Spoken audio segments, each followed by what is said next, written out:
Sebelum melanjutkan, jangan lupa subscribe dulu, terima kasih. Bab 113 tidak layak diperhatikan. Akhirnya, kepala keluarga Guan lah yang pertama kali tersadar.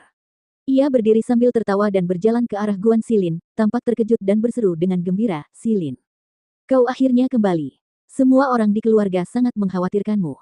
Kemana saja kau selama ini dan kau bahkan tidak mengirim pesan ke rumah?" Xilin. Guan Xilin. Orang-orang di kerumunan itu saling memandang satu sama lain. Bukankah sudah dikatakan bahwa dia pergi ke hutan 9 jebakan bersama orang-orang di klannya tetapi tidak mematuhi perintah pemimpin dan pergi dengan marah, akhirnya menjadi mangsa binatang buas di sana, bahkan tulangnya pun tidak ditemukan. Mengapa dia sekarang kembali ke sini dalam keadaan sehat dan hidup? Mereka semua telah mendengar bahwa istri Guan Xiruan saat ini adalah tunangan Guan Xilin sebelumnya. Apa yang akan terjadi sekarang? Dia telah kembali, tetapi tunangannya telah menjadi wanita sepupunya. Meskipun wajah mereka tidak menunjukkannya, semua orang di kerumunan itu bersiap untuk menyaksikan pertunjukan yang bagus. Mereka tidak mengatakan apa-apa, tetapi hanya menatap tajam ke arah beberapa orang yang terlibat di dalamnya.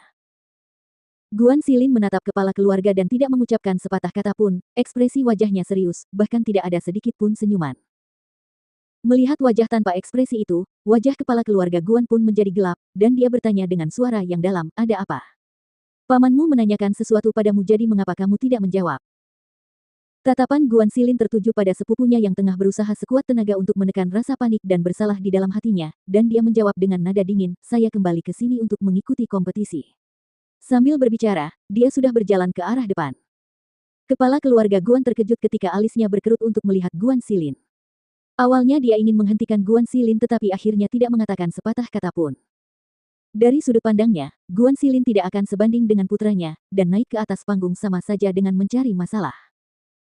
Guan Xiruan di atas panggung menyaksikan Guan Xilin mendekat, suasana hatinya yang gelisah perlahan-lahan mereda. Sejak kemunculannya hingga sekarang, Guan Xilin tidak menyebutkan bahwa Guan Xiruan adalah orang yang menusukkan pisau ke punggungnya. Dia tidak akan membicarakannya di sini, karena bagaimanapun juga, itu adalah aib dalam keluarga dan dia pasti masih khawatir tentang reputasi keluarga Guan. Dengan pemikiran itu, pikiran Guan Xiruan menjadi rileks, dan hatinya yang tegang sedikit menghangat saat wajahnya tersenyum. "Xilin, senang sekali kau telah kembali." Guan Xilin melangkah ke atas panggung dan menatapnya, wajahnya menjadi gelap saat dia berkata, "Kupikir kau tidak menginginkanku kembali." Mendengar itu, senyum di wajah Guan Xiruan membeku dan dia berkata dengan agak canggung, "Bagaimana mungkin? Xilin, apakah kamu menyalahkanku karena telah menikahi Xinya? Aku sebenarnya menikahi Xinya berdasarkan keputusan para tetua di kedua belah pihak karena kami semua mengira kamu telah meninggal di hutan 9 jebakan dan mereka kemudian."